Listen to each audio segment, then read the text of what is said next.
Picture a place in the universe where the laws of physics seem to unravel, a place so powerful it swallows light itself and hides its secrets in darkness. These are black holes, the cosmic enigmas that have captivated scientists and dreamers for centuries. But where do these invisible monsters come from? How are they born? And what do they tell us about the universe?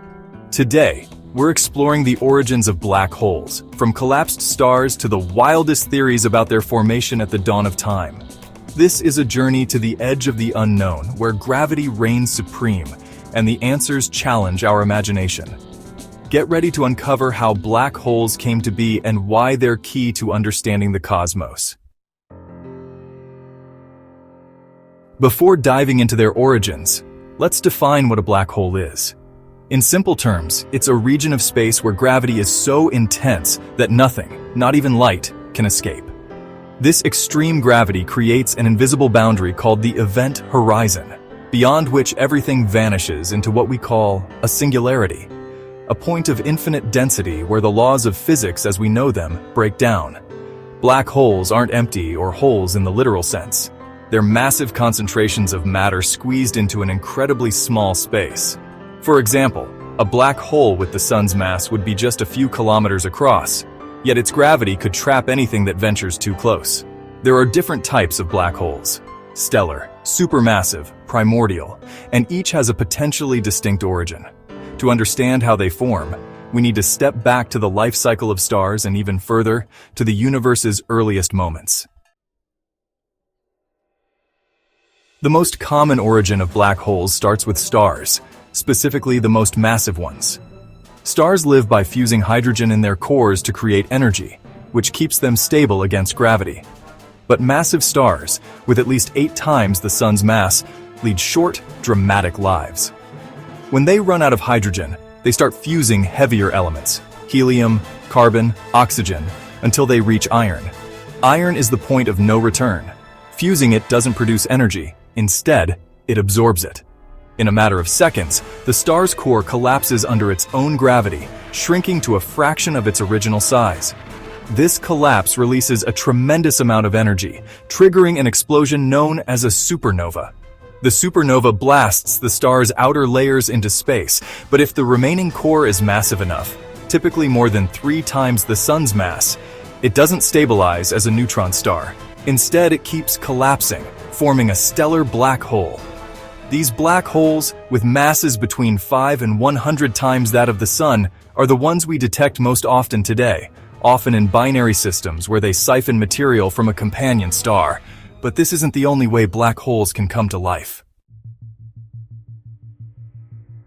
At the heart of nearly every large galaxy, including our Milky Way, lies a supermassive black hole, with masses ranging from hundreds of thousands to billions of times that of the sun. Sagittarius A** at our galaxy's center has a mass of about 4.3 million suns, packed into a region smaller than our solar system. But how do these titans form? One theory suggests supermassive black holes grow from smaller stellar black holes. After a supernova, a stellar black hole could feed on gas, dust, and other stars, increasing its mass over time. Collisions between black holes in dense regions like galactic centers could also merge them, creating larger ones. This process of accretion and merging could take billions of years, forming the giants we see today. However, there's a catch. Astronomers have found supermassive black holes in very young galaxies, just a billion years after the Big Bang. How did they grow so fast?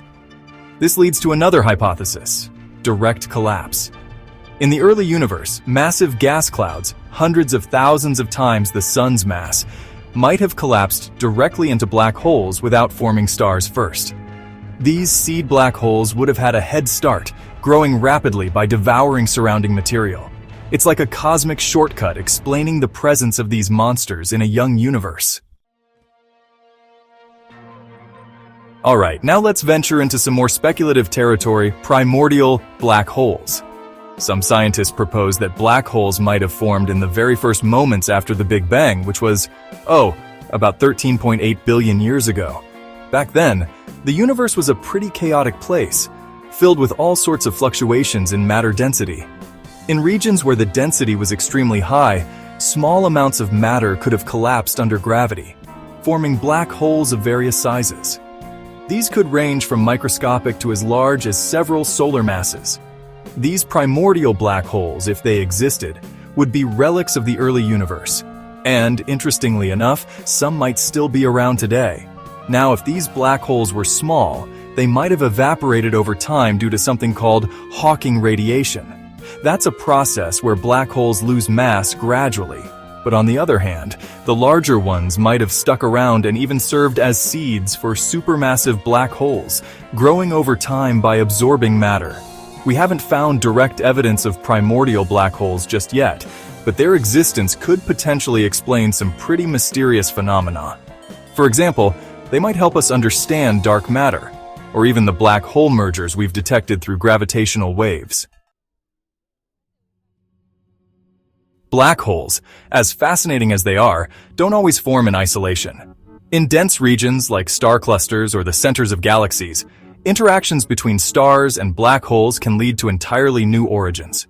For instance, imagine a binary system where a massive star collapses into a black hole while its companion star is still shining brightly.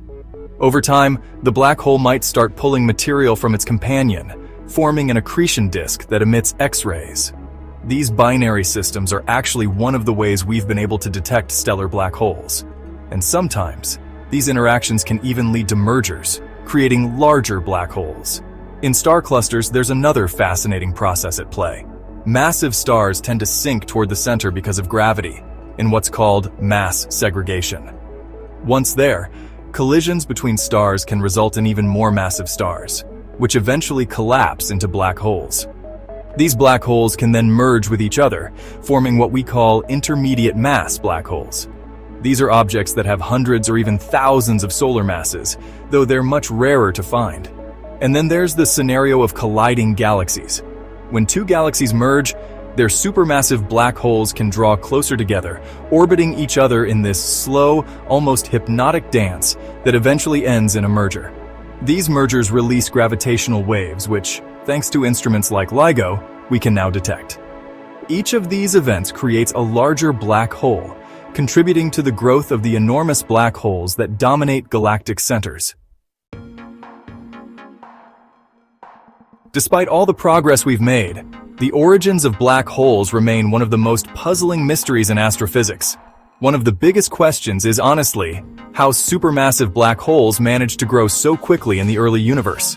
Theories like direct collapse and primordial black holes are promising, but the problem is, they lack direct evidence. To really understand, we need to observe older, more distant galaxies. And, telescopes like the James Webb are starting to give us those crucial clues about these initial seeds. Another big challenge is detecting primordial black holes. If they do exist, they might be incredibly small and, really hard to spot since they don't emit light. Some scientists think they might appear as gamma-ray bursts if they evaporate, but so far we haven't seen any clear signs. Gravitational waves, though, offer another exciting path. Mergers of small black holes might provide hints at primordial origins. And let's not forget intermediate mass black holes. We know they're out there, but it's still unclear whether they form from mergers of stellar black holes, collapses of supermassive stars, or maybe even some entirely different process. Each new discovery, like the mergers detected by LIGO, adds another piece to the puzzle. But honestly, we're still far from having a complete picture. Black holes aren't just fascinating. They're actually key players in shaping the universe itself. Take supermassive black holes, for instance. They play a huge role in galaxy formation. When they consume gas, they form accretion disks that emit powerful energy jets. These jets heat the surrounding gas, regulating star formation and ensuring galaxies don't grow too fast. It's like a cosmic balancing act. Stellar black holes also leave their mark. In binary systems, they can change the evolution of their companion stars. And when they merge, the gravitational waves they release help us map the universe in ways we never could before. Even hypothetical primordial black holes might hold clues about the conditions of the Big Bang, offering a glimpse into the universe's earliest moments. But beyond the science, black holes challenge how we think about reality itself. Their existence proves that the universe is far stranger and more complex than we ever imagined. They push us to explore the very limits of physics, from general relativity to quantum mechanics. In a way, they remind us that, even in the deepest darkness, there are wonders waiting to be uncovered. Right now, we're entering what many would call a golden age of black hole research. With telescopes like the James Webb, we can study primordial galaxies and search for the first supermassive black holes, finally shedding light on how they formed. Gravitational wave detectors like LIGO and the upcoming LISA are letting us hear black hole mergers. These signals reveal their histories, their sizes, and, who knows, might even confirm the existence of primordial black holes. Projects like the Event Horizon Telescope are also pushing boundaries, capturing images of black holes, like that historic photo of Sagittarius A* in 2022, helps us understand how black holes form and grow by consuming matter. And as we refine these tools, we might even discover entirely new types of black holes, or confirm theories that, right now, seem pretty far-fetched. As we continue to explore space, black holes will remain these cosmic beacons, guiding us toward a deeper understanding of the universe. Whether they're born from collapsed stars, primordial clouds, or even fluctuations from the Big Bang, these invisible giants are more than just mysteries. They're the keys to unlocking the secrets of the cosmos. Black holes are, without a doubt, the universe's ultimate enigmas. They're born from the ashes of massive stars, the collapses of the early universe, or even the mergers of entire galaxies.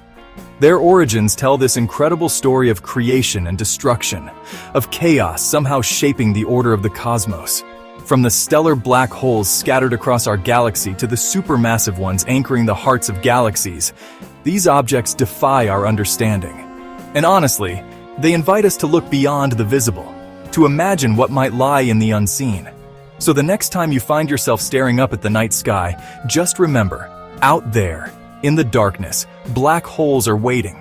They hold the secrets of how it all began and, maybe, where the universe is ultimately taking us.